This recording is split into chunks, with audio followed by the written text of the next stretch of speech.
Tanning వస్తే ఏ విధమైన treatments తీసుకోవాలి, ట్యానింగ్ వచ్చినప్పుడు ఎలా మనకి లేజర్స్ పీల్స్ హెల్ప్ చేస్తాయి, లేజర్స్ పీల్సే కాకుండా ఇతరత్ర థెరపీస్ ఏమైనా ఉంటాయా, సేఫ్గా ఉంటాయా, ఎన్నిసార్లు చేసుకోవాలి, ఏ విధమైన రిజల్ట్స్ వస్తాయి, ట్యానింగ్తో పాటు ఇతరత్ర మందులు ఏమైనా యూస్ చేయాలా, యూస్ చేయకూడదా, ఏ విధంగా మనకి బెనిఫిట్స్ వస్తాయి అనే దాని గురించి తెలుసుకోవాలనంటే ఖచ్చితంగా ఈ వీడియో ఇన్ఫర్మేషనల్ అవేర్నెస్ వీడియో తోటి మీ సందేహాలన్నిటికీ జవాబు దొరుకుతుందని ఆశిస్తున్నాను. నేను మీ doctor Raj Kireet, Celestee skin laser and hair clinic Jubilee Hills మరియు కోకాపేట్లో chief and founder dermatologist and hair transplant సర్జన్గా ప్రాక్టీస్ చేస్తున్నాను.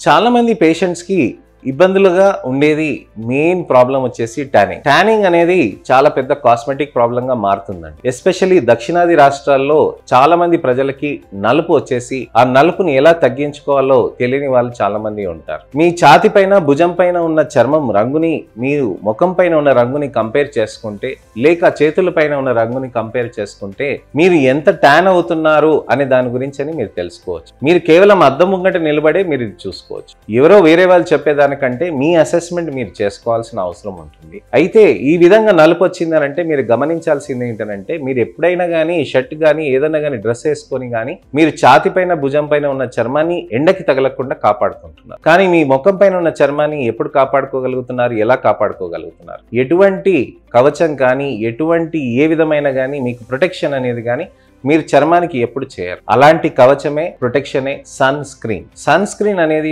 ఖచ్చితంగా చెప్తూ ఉంటానండి. ఖచ్చితంగా కాస్మెటలాజికల్ ప్రాబ్లమ్స్ ఉన్న వాళ్ళకి ఒక మంచి చర్మానికి నప్పే సన్ స్క్రీన్ మనం పెట్టాల్సిన అవసరం ఉంటుంది. మంచి సన్ స్క్రీన్ అనేది మనం పెడుతూ ఉంటే బెటర్ రిజల్ట్ అనేది ఎక్కువగా ఉంటుంది. సన్ స్క్రీన్లో మనకి ఏంటంటే చర్మం పైన పూస్తున్నంతసేపు అదొక ప్రొటెక్షన్ లేయర్ లాగా ఫామ్ అయ్యి మీకు పొల్యూషన్ నుంచి, డస్ట్ నుంచి, అలానే మీకు ఇతరత్ర సన్లైటే కాకుండా ఇతరత్ర కాంక్రీట్ డస్ట్ కానీ, శాండ్ డస్ట్ కానీ, చెమట నుంచి ఇవన్నీ ఒక కాక్టైల్ లాగా ఒక ఫామ్ అయిపోతుంది అనమాట. అది చర్మం పైన డ్యామేజ్ అవుతుంది. మీరు ఒకసారి ప్రయత్నం చేయొచ్చు అనమాట. మీరు ఒక చిన్న సిమెంట్ కొద్దిగా తీసుకొని, అలానే కొద్దిగా ఇసుక తీసుకొని, అలానే కొద్దిగా మీరు ఇతరత్ర ఏమైనా డస్ట్ ఉంటే అది కూడా తీసుకొని మీ చర్మం పైన పెట్టారనుకోండి. ముఖం పైన పెట్టకండి దయచేసి, నేను చెప్పానని చెప్పేసి. మీరు ఎక్కడైనా కానీ కాళ్ళపైన కానీ చేతుల పైన కానీ ఎక్కడైనా కానీ పెట్టారనుకోండి, మీకు ఇమీడియట్గా చర్మం పైన దురద వచ్చేస్తుంది. ఎందుకు అలా అవుతుందని అంటే చర్మం పైన అది ఇరిటేషన్ కాజ్ చేస్తుంది అనమాట. మీరు వాష్ చేసుకున్నాక కూడా ఇంకా ఇరిటేషన్ ఉంటుంది అనమాట. సో ఇంత ప్రాబ్లమాటిక్ ఉన్నది మీకు తెలియకుండా మీ చర్మం పైన పడుతుంది, ఎస్పెషల్లీ మీ ఫేస్ పైన పడుతుంది. అది చాలా సెన్సిటివ్ స్కిన్. మీరు గమనిస్తే చర్మం మీద ఇక్కడ ఏదైతే మీరు ఇక్కడ ఏలైతే పెట్టి చూసారనుకోండి, ఇక్కడ ఎంత పల్చగా ఉంటుంది, ఇక్కడ పెడితే మీకు ఎంత మందంగా ఉంటుంది అనేది మీకు తెలిసిపోతుంది. దాన్నే రీజనల్ వేరియేషన్ ఆఫ్ స్కిన్ అంటారనమాట. ముఖం పైన ఉన్న చర్మం చాలా సెన్సిటివ్గా మారుతూ ఉంటుంది. యాక్చువల్గా సెన్సిటివ్గా ఉన్న స్కిన్ని మనం సరిగా ప్యాంపర్ చేయకపోతే, దాన్ని జాగ్రత్త చేసుకోకపోతే ట్యానింగ్తో పాటు డ్యామేజ్ అనేది లోపలికి కూడా అవుతూ ఉంటుంది. అలా అవ్వకుండా జాగ్రత్త పడాల్సింది మెయిన్లీ సన్ స్క్రీన్తో పాటు నైట్ టైం సీరమ్స్, మాయిశ్చరైజర్స్, అలానే మీకు glutathione, vitamin C, face wash, lasers ఇవన్నీ చేయొచ్చండి. అయితే ఎటువంటి లేజర్స్ చేయొచ్చు ట్యానింగ్ గురించి అని మనం తెలుసుకోవాల్సిన అవసరం ఉంటుంది. మా దగ్గర కొత్తగా బ్లూ లేజర్స్ అని స్టార్ట్ చేసామండి. ఈ బ్లూ లేజర్స్ వాడటంతో మన చర్మంలోకి మంచి రిజల్ట్స్ కూడా సాధ్యమవుతూ ఉంటుంది. అది ఏం చేస్తుంది అంటే లేజర్ అనేది మనకి చర్మ కణాలను డిస్టర్బ్ చేయకుండా, అంటే మీకు పైన కణాలు ఉంటాయి కదండి, కింద కణాలు ఉంటాయి కదా, ఈ పైన కణాలు కింద కణాలకి మనకి లోపలికి వెళ్ళిపోయి చర్మంలో ఉన్న నలుపుని మాత్రమే కరిగిస్తుంది. అయితే లేజర్స్ చేస్తే మన చర్మానికి ఏమైనా డ్యామేజ్ అవుతుందా అని చాలామంది ఆలోచిస్తూ ఉంటారు.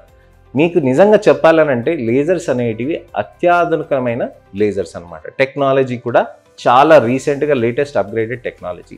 ఇంతకుముందు కూడా చర్మానికి ఏదైతే లేజర్స్ చేసేవాళ్ళో అది చాలా స్పెసిఫిక్గా ఉండేటివి అనమాట. అంటే ఎలా స్పెసిఫిక్గా ఉంటాయి అనంటే అది చర్మ కణాలని డిస్టర్బ్ చేయకుండా చర్మ కణాల లోపల నుంచి అలానే వెళ్ళిపోతూ నలుపునే ఎతుకుతుంది అనమాట. ఆ నలుపుని మాత్రమే టార్గెట్ చేస్తుంది. ఇతరత్ర మిగతా ఏరియాస్లో చర్మ కణాలని డిస్టర్బ్ చేయదన్నమాట. సో అదే లేజర్స్ది చాలా స్పెసిఫిక్గా ఉంటాయి కాబట్టి అందుకోసమే అది recent technology, high and technology, సేఫ్గా యూజ్ చేయగలుగుతాం. ఈ లేజర్స్ చేయటంతో మన చర్మం లోపలికి మెల్లమెల్లగా నలుపు అనేది కరుగుతూ ఉంటుంది. ఇలా లేజర్ చేశాం కదా, ఇలా తెల్లగా అయిపోతాం కదా అని కూడా కాదండి. దీనికి కొన్ని నెలల పాటు మనం ప్రయత్నం చేయాల్సిన అవసరం ఉంటుంది. ఇవి ఏవైతే లేజర్స్ మనం నెలల పాటు మనం చేస్తామో దానికి తగ్గడానికని కూడా మనకి మంచి రిజల్ట్స్ కూడా సాధ్యం అవుతుంది. కానీ ఎక్కువ రోజులు ట్యాన్ అయ్యారనుకోండి, ఎక్కువ రోజులు లేజర్ థెరపీస్ అనేది చేసుకోవాల్సిన అవసరం ఉంటుంది. ఎప్పుడెప్పుడు చేస్తాం ఈ లేజర్స్ అనేది అడుగుతూ ఉంటారు. లేజర్స్ అనేది మీరు నెలకొక మాట మీరు చేసుకుంటే సరిపోతుంది. లేజర్స్ చేసినాక ఎటువంటి జాగ్రత్తలు తీసుకోవాలి, నేను ఎండలోకి వెళ్తే ఏమైపోతుంది, చర్మం మీద నలుపు అయిపోతుందా, గూగుల్లో చెప్పింది లేజర్ చేసుకున్నాక మీరు ఎండలోకి వెళ్ళకూడదు, వెళ్తే మీకు నలుపు అయిపోతుంది అని అంటే అలా కాదండి. మొటిమల గుంతల కోసం చేస్తున్న లేజర్స్కి మీరు ఎండలోకి వెళ్తే అప్పుడు నలుపు వచ్చే ఛాన్సెస్ ఎక్కువగా ఉంటాయి. అదే మన భారతదేశంలో దక్షిణాది రాష్ట్రాల్లో మన తెలుగు రాష్ట్ర ప్రజలకి నేను చేస్తున్న హై అండ్ లేజర్ టెక్నాలజీస్ ఏవైతే యాక్నే స్కార్స్కి మొటిమల గుంతలకి చేస్తున్నామో వాటితోటి కూడా పిగ్మెంటేషన్ అనేది చాలా తక్కువగా ఉంటుందన్నమాట. అంటే వాటితోటి మాకు మినిమల్ కాంప్లికేషన్స్ ఎందుకు ఉంటాయి అని అంటే అవి ఎనర్జీస్ అనేది మన స్కిన్కి తగ్గట్టుగా మనం చేస్తాం. అదే మీరు తెల్ల దేశీయులను వాళ్ళని చూసారనుకోండి, వాళ్ళ చర్మాన్ని అంతా లేపేస్తారనమాట. అది ఒకటేసారి చేస్తారు. అది చేసేది 3 నెలల తర్వాత వచ్చేది. అది చాలా డీపర్ నుంచి చేస్తారు. ఎందుకంటే వాళ్ళకి నలుపు అనేది ఇష్యూ రాదు వాళ్ళకి, ఎందుకనంటే వాళ్ళకి పిగ్మెంటేషన్ ఉండదు. అలాంటిది మొటిమల గుంతలకి ఉంటుందండి. అదే మన చర్మానికి ఏదైతే ట్యానింగ్ ఉంటుందో ఇలాంటివి ఏవి ఇబ్బందులు ఉండవు అనమాట. మనం లేజర్ చేస్తాం ఇలా టక్ టక్ టక్ అని, మళ్ళీ తర్వాత మీ పనులు మీరు చేసుకుంటారు. సాయంత్రానికి ఏమైనా ఫంక్షన్ ఉన్నా మీరు వెళ్తారు, లేక నెక్స్ట్ డే ఏమైనా ఫంక్షన్ ఉన్నా కానీ మీరు వెళ్తారు. అలానే మీకు 10 రోజుల తర్వాత ఉన్నా కానీ మీకు ఎటువంటి ఇబ్బందులు ఉండదు. 50 సంవత్సరాల తర్వాత కూడా మీకు లేజర్స్ అనేటివి ప్రాబ్లమ్స్ అనేటివి ఉండవు. లేజర్స్ తోటి మినిమల్ కాంప్లికేషన్ రేట్స్ ఉంటాయండి. లేజర్స్ అనేది చాలా జాగ్రత్తగా మీరు చేసుకోవాల్సిన అవసరం ఉంటుంది. లేజర్స్ అనేది బ్యూటీ పార్లర్లలో, సెలూన్లలో చేస్తున్నది కాదండి. ఖచ్చితంగా మంచి FDA అప్రూవ్డ్ టెక్నాలజీస్ తోటి మనం చేసుకుంటూ సేఫ్గా డర్మటాలజిస్ట్లు అంటే మీరు మా దగ్గరకు వస్తే మేము మీకు ఖచ్చితంగా మీ చర్మానికి ఎంతవరకు లేజర్ అవసరం, ఏ విధంగా లేజర్ చేయాలి, లేజర్తో పాటు ఇతరత్ర టెక్నాలజీస్ ఏమైనా కంబైన్ చేయాలా, వీటన్నిటి గురించి అని ఆలోచించి మేము మీకు అడ్వైస్ చేయగలుగుతామండి. ఏదో అడపదడపగా మీకు ఎక్కడో లేజర్ దొరుకుతుంది కదా దాంతో అలా మనం చేయించేసుకుందాం అని అంటే అలా కుదరదండి. ఖచ్చితంగా మనం లేజర్ టెక్నాలజీస్ అనేది మీరు మా దగ్గరకు వచ్చి మనం చేస్తేనే మీకు మంచి రిజల్ట్స్ అనేటివి సాధ్యమవుతూ ఉంటుంది. సో లేజర్స్ అనేది మనం చేసుకుంటూ రెగ్యులర్గా ట్రీట్మెంట్ చేసుకుంటూ ఉంటే చాలా మంచిగా రిజల్ట్స్ సేఫ్గా పొందుతాం. లేజర్ చేసినాక మాకు ఏమైనా క్యాన్సర్ వస్తుందా ఇలా అంటున్నారంటే అది అన్ని తప్పు అపోహలండి. లేజర్ అనేది మనకి క్యాన్సర్ ఉన్నప్పుడు కూడా ట్రీట్మెంట్కి లేజర్ని యూస్ చేస్తారు. స్క్వామస్ సెల్ కార్సినోమా కానీ, బేసల్ సెల్ కార్సినోమా కానీ దాని ఎక్సిషన్స్ని కూడా మనం CO2 లేజర్స్ తోటి చేయొచ్చు. ప్రీ మ్యాలిగ్నెంట్ స్కిన్ కండిషన్స్ అంటే క్యాన్సర్ ఉన్న లక్షణాలు ఉన్న చర్మానికి కూడా లేజర్ తోటే మనం ట్రీట్మెంట్ చేసే సందర్భాలు ఉంటాయి అన్నమాట. సో లేజర్స్ అనేటివి చాలా సేఫ్గా ఉంటాయండి. లేజర్స్ అనేటివి మనకి ఎటువంటి కూడా లాంగ్ టైం ప్రాబ్లమ్స్ అనేటివి ఎప్పుడు జరగవు, ఎటువంటి ఇష్యూస్ అనేటివి ఉండవు. లేజర్స్ అనేటిది చాలా సేఫ్గా, స్లోగా మంచి రిజల్ట్స్ అనేటివి మనం తీసుకొచ్చిన దాన్ని మనం మెయింటైన్ చేయాలనంటే ఖచ్చితంగా మెయింటైన్ చేయాల్సిన అవసరం ఉంటుంది. ఇలా మనం లేజర్స్తో పాటు మనం వేరే రకమైన పీల్స్ యూస్ చేయొచ్చానంటే పీల్స్ యూస్ చేయొచ్చండి. పీల్స్ యూస్ చేసే ముందు ఒక రోజు ముందు మనకి ఇతరత్ర క్రీమ్స్ మనం ఆపాలి, సన్ స్క్రీన్ మాత్రమే పెట్టాలి. అలానే సన్ స్క్రీన్తో పాటు మనకి మాయిశ్చరైజర్ కూడా పెట్టాల్సిన అవసరం ఉంటుంది. పీల్స్ చేసినాక మీరు ఎండలోకి వెళ్లకుండా ఖచ్చితంగా మనం మంచిగా ప్రయత్నాలు చేస్తూ ఉంటే మనకి మంచి రిజల్ట్స్ అనేటివి కూడా సాధ్యమవుతూ ఉంటుంది. మనకి సన్ స్క్రీన్స్ అలానే మాయిశ్చరైజర్, సీరమ్స్ అనేటివి పీల్స్ తర్వాత పెట్టుకోవచ్చండి. కానీ పీల్స్ చేసుకున్నాక ఎండలోకి అస్సలు వెళ్ళకూడదు. ఈ జాగ్రత్తలు మనం తీసుకుంటే మంచి రిజల్ట్స్ అనేటివి మనకి సాధ్యమవుతూ ఉంటుంది. సో ఈ విధంగా మన జాగ్రత్తలు తీసుకొని మనం మంచిగా రిజల్ట్స్ అనేటివి సాధించవచ్చు. దాన్ని ఖచ్చితంగా మెయింటైన్ చేయాలండి. అలానే మనకి బ్లూ లేజర్సే కాకుండా, పీల్సే కాకుండా ఇతరత్ర థెరపీస్ ఉన్నాయనంటే మా దగ్గర హైడ్రోఫేషియల్ అనేది ఉంటుందండి. ఒరిజినల్ హైడ్రోఫేషియల్ ఉంటుందండి. అలానే మీకు ఇతరత్ర మీకు NARF థెరపీస్, ఫోటోఫేషియల్ థెరపీస్, అలానే మీకు మైక్రో నీడ్లింగ్ సీరం ఇన్ఫ్యూజన్స్ అని ఉంటాయండి. ఇవి కూడా మీకు చాలా బాగా హెల్ప్ చేస్తాయి.